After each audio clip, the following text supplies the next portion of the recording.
gbogbo èèyàn tó ń gbọ́ mi níbi tí ẹ bá wà. Tó bá ṣe pé ẹnu iṣẹ́ lẹ́yìn wà, mo kí yín. Ẹ̀yin tẹ́ bá wà nílé tẹ́ jókòó náà, tẹ́ gbé fóònù yín dání, mo kẹ́yìn náà.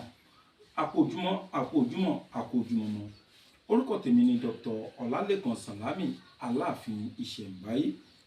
Tó bá pé ìgbà àkọ́kọ́ rèé tí wọ́n máa gbọ́ fídíò mi, wá nǹkan kó fìdílé àbí kó tiẹ̀ wá fìdílé nǹkan kó farabalẹ̀ kó wá gbọ́ ohun tí a fẹ́ sọ nínú fídíò yìí. Ní tèmi máa ń ṣe lórí social media, òun náà ní nǹkan ẹyọ kan. Kí wá ní nǹkan ẹyọ kan náà? Òun ni pé láti rán àwa Yorùbá létí pé ká máa padà sí ìpìlẹ̀ wa. Kó má yẹ pé nǹkan òyìnbó la máa sáré tẹ̀lé ní gbogbo ìgbà. Èyí la wá rò papọ̀ tá fi dá ẹgbẹ́ kan sílẹ̀. Orúkọ ẹgbẹ́ náà ni Association of African Tradition and Culture. Ẹgbẹ́ tá à ń sọ yìí, nǹkan tó wà fún òun náà ni ìgbélárugẹ àṣà tiwantiwa. Ìtẹ́gbẹ́ náà wà fún òun ni pé káwa Yorùbá kó má jẹ́ pé nǹkan òyìnbó la máa sáré tẹ̀lé káàkiri, nǹkan tó jẹ́ tiwantiwa ká máa gbé lárugẹ. Èyí la wá fi dá ẹgbẹ́ kan sílẹ̀.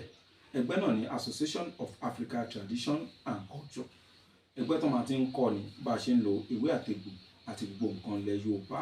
Tí wọ́n náà bá nífẹ̀ẹ́ láti darapọ̀ mọ́ ẹgbẹ́ náà, ẹgbẹ́ náà wà fún ìyá tó ń tajà, bàbá tó ń jẹ́ oníṣẹ́ ọwọ́, ẹ̀yin tẹ́ ń dálejò lóhùn àti gbogbo ẹni tó bá nífẹ̀ẹ́ sí àwọn nǹkan àbáláyé Yorùbá.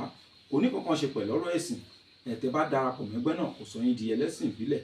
Ìwọ Muslim wà máa ṣẹ̀sìn Muslim ẹ lọ, ìwọ Christian náà wà máa ṣe tiẹ̀ lọ. Ohun tá máa ń ṣe nínú ẹgbẹ́ náà ni pé nǹkan yẹn kan tó yẹ pé ìwọ mọ̀ tó fi darapọ̀ mọ́ ẹgbẹ́ yẹn, irú ẹ̀ bíi mẹ́wàá ẹlòmíín mọ̀, wọ́n á lè fi tí ìwọ ò mọ̀, wọ́n á fi hàn ẹ́. Nǹkan tí wọ́n náà mọ̀ táwọn náà ò mọ̀, wọ́n á lè fi hàn wọ́n. Ohun tá à ń ṣe nínú ẹgbẹ́ náà nìyẹn. Láti wá darapọ̀ mọ́ ẹgbẹ́ náà kò le.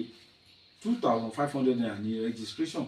Bákan náà 2,500 naira ní ID card. Kò wá kí n ṣe ẹgbẹ́ pé ẹ̀kan wá join WhatsApp rárá. Ẹgbẹ́ ta register pẹ̀lú ìjọba àpapọ̀ nílùú Àbújá ni. Kò ń ṣẹgbẹ́ orí social media. A máa ń gbé ìdánilẹ́kọ̀ọ́ ojúkojú, a máa ń gbé káàkiri ilẹ̀ Yorùbá. Tó bá di next month, April 27, ẹ pàdé wa ní ìlú Ìkòròdú ní Àgbẹ̀dẹ Salvation. Ibẹ̀ la tún ń bọ̀ tó bá di April 27 oṣù tó ń bọ̀ ní 2024 yìí. A wà síbẹ̀. Gbogbo ẹni tó bá fẹ́ bá wa pàdé ó wà. Àyè wà fún kálukú láti wá síbẹ̀. Ẹ wá mọ̀ pé tèmi bá ṣe fídíò, máa ń fún wa ní nǹkan kankan. Ní tí mo wá fún wa lónìí, òun náà ni iṣẹ́ kan. Ó wúlò fún ọ̀pọ̀lọpọ̀ ẹ̀yin obìnrin, pàápàá ẹ̀yin obìnrin alábíamọ.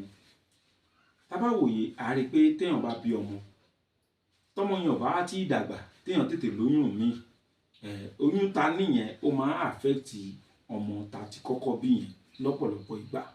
Irú ọmọ bẹ́ẹ̀ ó lè má tètè fẹ́ rìn. Kí làwọn Yorùbá máa ń ṣe sí irú ẹ̀ tó bá ṣẹlẹ̀? Òun ni tí mo fẹ́ kọ́ wa. Tí irú ẹ̀ bá ṣẹlẹ̀ síyàn, àbá tí ẹ fẹ́ múra dání pé tí irú ẹ̀ bá má bàa ṣẹlẹ̀, àbí tó bá ṣẹlẹ̀ ká tètè mọ ọ̀nà àbáyọ. Ẹ ká wá èèsàn èkùrọ́.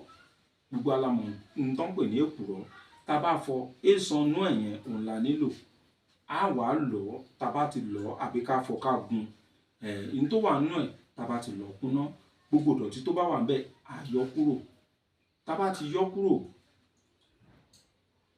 a wá pò mọ́ṣẹ́. Tá bá ti pò mọ́ṣẹ́, ẹ jẹ́ ká máa fi wẹ̀ fún ọmọ náà. Pẹ̀lú àṣẹ Ọlọ́run, ọmọ náà yóò rìn. Fún ẹ̀yin tẹ́ ẹ bá gbàgbọ́ yé tí mò ń sọ, èkùrọ́, kí là ń pè ní èèsàn èkùrọ́? Òun náà ni pé èkùrọ́ tí ẹ̀yìn ti kúrò lára ẹ̀, òun ló ń jẹ́ èèsàn èkùrọ́. A ti mọ̀ pé èkùrọ́ náà fi ń ṣe epo. Lẹ́yìn tán bá ti yọ gbogbo tán fi ń ṣe epo, tán bá ti yọ kúrò bẹ́ẹ̀ ló kù èkùrọ́. Èkùrọ́ òun wà ní á lọ̀ kúnná dáadáa.